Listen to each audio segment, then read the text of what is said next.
Hey y'all, what's going on? This is Jackie Maria, J. Marie Booklet. So I am making this video about the story. So the story is Florida woman faces murder charges after allegedly stabbing her husband more than 140 times. And you like, Jackie, why are you talking about this? I used to work with her. She was a secretary. I've spoken about her in the videos. Y'all, I'm tripping. Like, you don't even understand how I'm tripping. And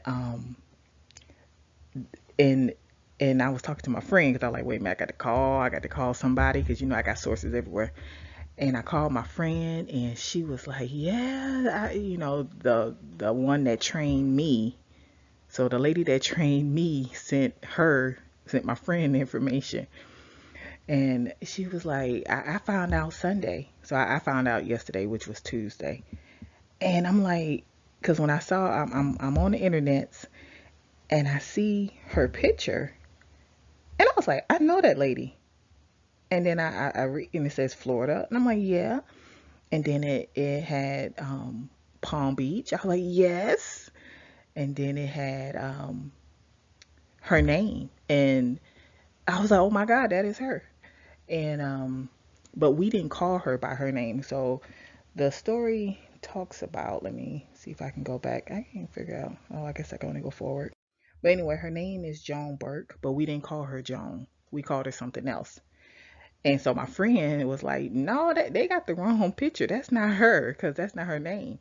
But see, my friend didn't know that the name we called her was not her name. Now I knew that wasn't her name, so that's why when I saw the Joan Burke, I was like, "Yeah, that's her. That's her real name." But we called her something else. So it says Joan Burke, 61, was charged with first-degree murder and held without bail Sunday morning in the Palm Beach County Jail. The Palm Springs Police Department said that the body of 60-year-old Melvin Weller was found by his stepson February 11th. So when was February 11th? Today is the 23rd. So that was like 2 weeks ago. And he was found on the kitchen floor in a pool of blood. Family members told investigators Weller was physically disabled as he had struggled to walk and had poor grip strength. And then Mr. Weller had filed for divorce from Miss Burke, so her husband was divorcing her. I don't know her personal business because I'm not that type of person. I don't get into people personal business because I don't want nobody in mine. So I just, we just talked about the hospital, like the hospital, what's going on in the hospital, the patients, things like that. That's what we talked about. We were secretaries. When we would speak, that's what we dealt with. I'm just not like a person in people business. That's just not me. Unless I know you. If I don't know you like that, I'm just not gonna ask all these questions. But it's been some years since I've, worked there and seen her. So, you know, who knows what is going on. But y'all, I'm tripping. Like I am so tripping. I knew this lady. But you never know people. You never know what people going through. You never know the story. You never know the situation. Like you just never know with people. So it says the police report stated that the crime scene appeared to show obvious signs of violent struggle. And they said police officer found Burke lying in bed in the main bedroom. She was conscious and alert but remained mute. And Burke had cuts on the palms of her hands, police said. Now, my friend gave me some more, information, that wasn't in the story, okay? But I'm gonna leave it there. But just from working in the hospital, more than likely she was probably she probably more than likely was taken to the hospital because they said she had cuts in her hand, which is you slashing somebody 140 times, you're gonna get cut. You know what I'm saying? So she was more than likely taken to the hospital. I don't know what hospital. I have a guess of what hospital, just from that area. Um, what hospital she more than likely went to.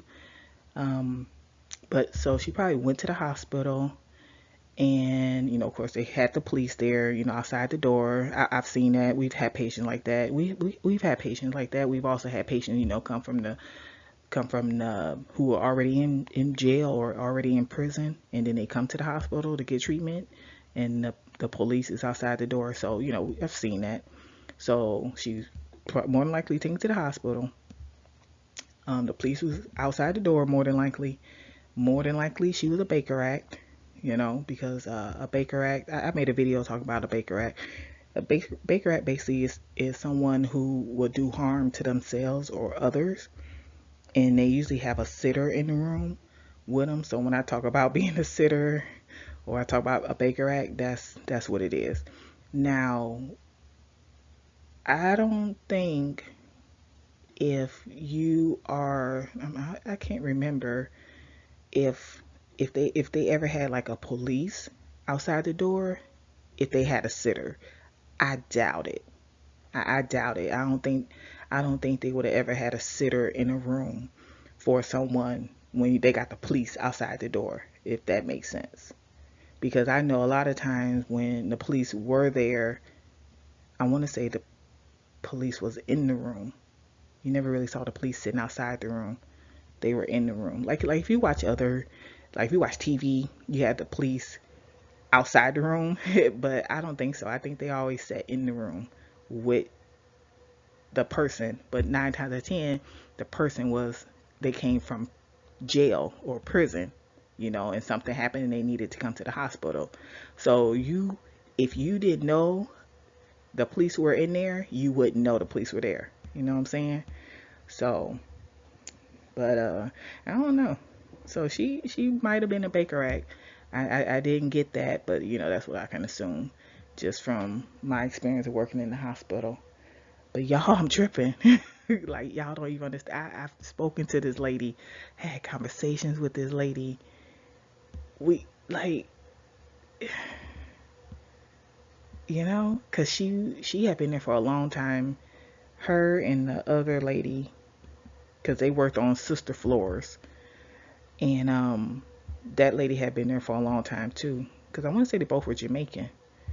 They both were Jamaican.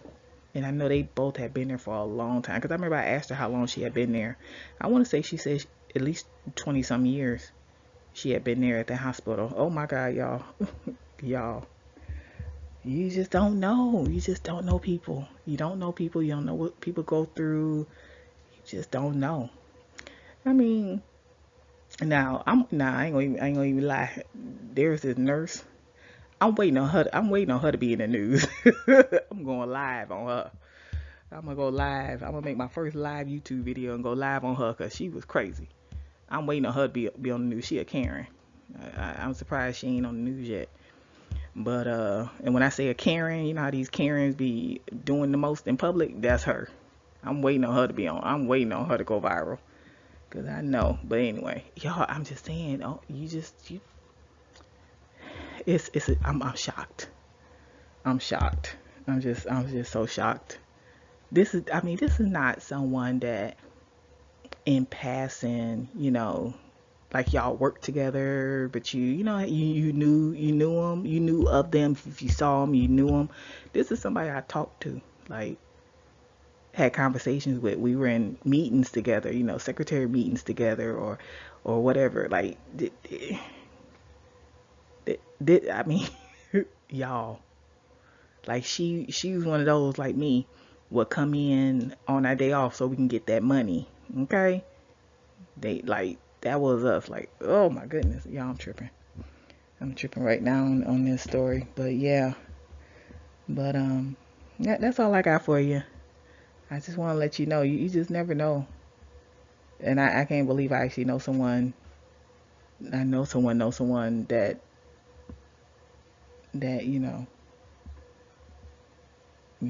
committed murder, and well, allegedly committed murder. And oh wow. All right, y'all, well, I'll talk to you later. Bye.